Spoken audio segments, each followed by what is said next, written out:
absolutamente, pero nunca institucionalizar la causa.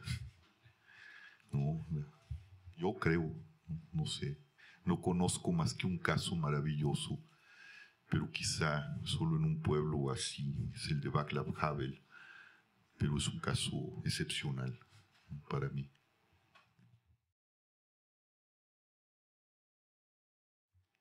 Pues yo creo que el sentido, no sé, yo creo que todo poeta devela el sentido profundo de la realidad.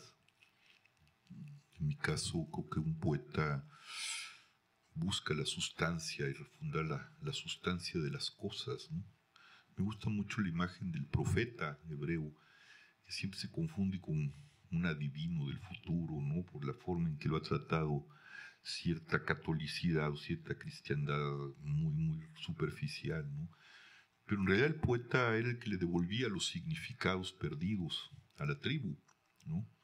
Y le costaban caros, ¿no? Cuando decía Yahvé, dices, están perdiendo la sustancia de su ser.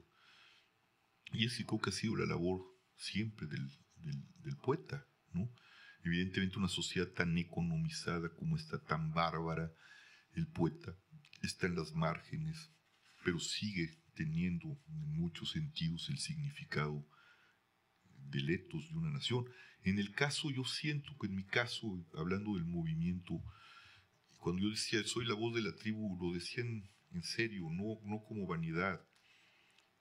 ¿Qué hice? Pues fue echarme para atrás para que hablaran las víctimas. Ahí estaba la voz, ahí estaba la tribu hablando, ¿no? Y nadie va a poder cambiar eso ya, ni este gobierno.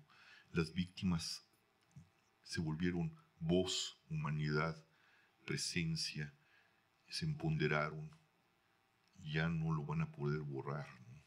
o las dignifican y paramos esta guerra, o estarán ahí como una acusación inmensa, con un nombre, una historia, y recordando que no son cifras, son seres humanos, y que lo humano tiene que volver a tomar el centro de la vida social, de la vida política, de la vida de todos los días. Está lleno de símbolos muy bellos el nuevo Papa. El problema es que está en una institución irreformable como todas las instituciones, ¿no? Y tiene hermosos símbolos, pero la curia es la curia y el imperio es el imperio. Roma es Roma y eso creo que es irreformable, ¿no?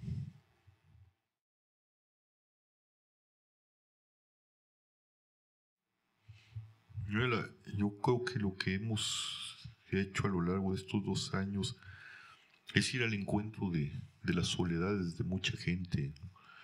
Y cuando salimos hacia el norte le pusimos justamente la caravana del consuelo, porque fuimos a buscar a aquellos olvidados, negados, criminalizados.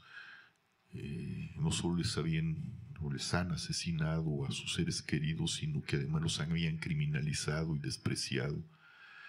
Y la palabra consuelo es una palabra muy bella, es estar con la soledad del otro. Y yo creo que si algo rompe la soledad como una tenue luz, es estar entre nuestras soledades, ¿no? Yo he encontrado mucho amor, tanto de mis amigos como de esa gente, y creo que eso nos ha roto, no nos ha quitado ni nos quitará la llaga, el dolor, el hueco, pero sabemos que esa palabra que a veces se repite como una consigna, no están solos, no estamos solos, es verdad. Y yo creo que somos en ese sentido, al igual que podemos ser una gran maldición para nosotros mismos, como lo hacen los criminales o los políticos, podemos ser una gran bendición en el amor, ¿no? Creo que la gracia, cuando se habla de gracia, que es gratuidad, siempre llega sorpresivamente a través de otros cuando uno no lo esperaba, ¿no? Y yo creo que estar consolando, ¿no? y vivir con la soledad del otro y viceversa es lo que nos rompe la soledad, la terrible soledad de la ausencia, ¿no? Y nos habla de que si es verdad, digo aquí, hago un acto de fe, si la sustancia de la vida es el amor, en algún lado están los ausentes vivos, ¿no? Y en el amor y en el vínculo que generamos entre nosotros, ¿no? Pero ahí estará la llaga siempre, ¿no? Siempre. Y habrá momentos duros. Las noches son muy duras a veces. Las soledades son muy duras.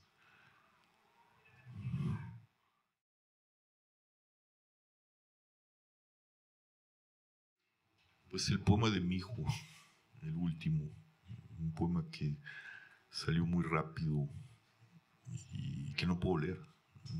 Todavía no lo puedo leer ni... Ese es el más doloroso, ¿no?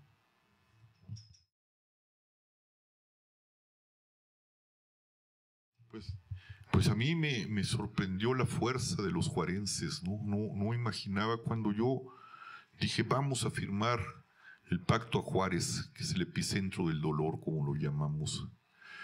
Los grupos estaban ya muy sólidos, ¿no? Y fue problemático Juárez para nosotros, ¿no? Y porque están muy consolidados, se habían hecho una gran lucha.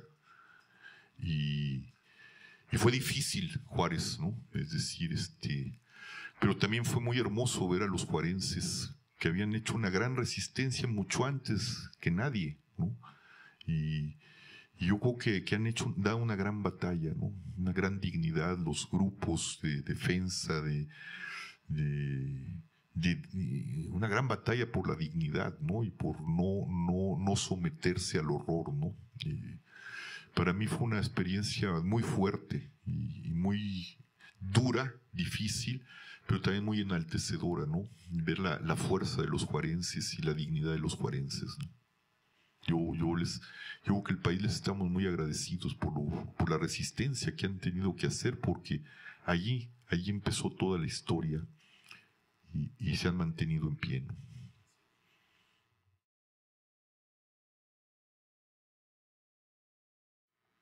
Bueno, yo creo que todo el mundo quiere ser un buen poeta. Todo poeta quiere dar lo mejor de sí, ¿no? Pero uno está obsesionado. Ser un buen poeta es estar tratando de que lo que intuyó oscuramente pase lo más prístimamente posible a través de la forma poética, ¿no? Yo creo que detrás de todo poeta hay esa preocupación, ¿no? Pero no es la preocupación de la fama ni la preocupación, sino la preocupación de que la intuición profunda que trae logre encontrar su carne, su forma, su misterio en la forma poética, en la imagen, en el ritmo. Yo creo que es un sueño, un deseo de cada poeta cada vez que toma la pluma.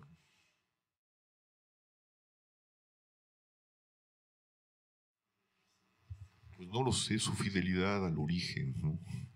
A veces hablamos de originalidad y creemos que es ser innovador o decir algo absolutamente nuevo, ¿no? Disculpen, pero son puras mamadas esas, ¿no? Somos hijos de una tradición y yo creo que lo que hace un poeta es un gran conocimiento de la lengua, un gran amor por los otros poetas, haberlos leído y seguirlos leyendo, y tratar de ser muy fiel a tu propia voz y a la propia voz de una tradición y de los maestros que te formaron, ¿no? Y yo creo que eso es ser fiel al origen, es ser original, ¿no?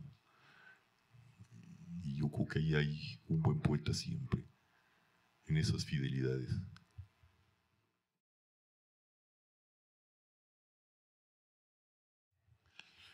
Bueno, yo siempre mi sueño ha sido construir una comunidad. Yo me formé mucho con Gandhi y con uno de sus discípulos, donde está mi hija justamente, en una comunidad que se llama El Arca, de unos discípulos de Gandhi que funda esa comunidad, es Lanza del Basto, ¿no? Y siempre mi sueño ha sido fundar un centro de vida interior como los rangandianos, de los cuales Lanza logró una forma occidental muy interesante en Europa, que es no solo una teoría, sino una práctica de la no violencia. Es complejo decirlo porque la vida del Arca es una formación completa basada en la meditación, en el trabajo con las manos, en la búsqueda de la proporción, del límite, en la resolución del conflicto. Eso es trascender la violencia. Y eso es enfrentar, porque a veces creemos que para evitarla hay que darle la espalda, hay que evitar el conflicto. No, creo que lo que enseñó Gandhi es aprender a dominarnos y enfrentar el conflicto, pero en un sentido que vaya más allá de la violencia, hacia la conciencia del otro, al golpe brutal al corazón y la conciencia del otro. Y es un trabajo de formación muy difícil y muy duro. Y a mí me encantaría lograr un centro de esa naturaleza en este país, pero no sé si se pueda. Pero existe, pues, ¿no? El Arca, y acabo de estar ahí me hicieron esa entrevista. Pues es un punto de referencia para mí fundamental en estos universos, ¿no?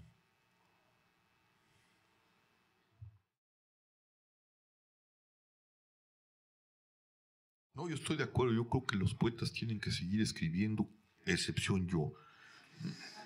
Yo creo que hay grandes poetas. En mi generación hay muy, muy buenos poetas. El problema para mí es si los estamos leyendo. Yo creo que tú sí, pero los poetas no están en la plaza pública. A mí me asombró mucho. Yo cada vez que hacía un discurso en todo este proceso, abría con un poeta como clave de interpretación. Ahí estaba para mí más del sentido de lo que estaba en los discursos. Nadie los mencionó, nadie los usó como clave de interpretación. Nadie, ¿no? Yo creo que algo nos está pasando, que no entendemos el lenguaje profundo y simbólico de los poetas. La única vez que mencionaron fue cuando cité a Bob Dylan, ¿no? Cosa que me alarmó. Digo, para mí Dylan es fundamental, pero no es el poeta, es uno de los grandes poetas, pero no es el poeta. Y tantos poetas que citamos como clave de interpretación. Entonces yo decía, pues, yo creo que estos pinches políticos y los medios de comunicación creen que pues uno abre con un poema porque pues es poeta, ¿no? Y a lo mejor si fuera flautista tocaría una flautita, ¿no? Porque nunca entendieron por qué abríamos con poesía, ¿no? Por qué se abrieron esos discursos pensando, porque estaban pensados, no agarramos al poeta, a ver, el pinche versito, no, estaban pensados. Nadie. Y a mí me dolió y me asombró. Y nadie escuchó a los poetas porque los poetas acompañaron las caravanas. Y así como estaba la poesía dolorosa de las víctimas, hablando de sus historias, estaba la voz de muchos poetas que cerraban cada templete o abrían cada templete. Nadie los oyó. Nadie recuperó los sentidos de los poetas ni de la poesía que estaba vibrando ahí. Y eso alarma. Eso a mí me alarma mucho. Ahí están los poetas.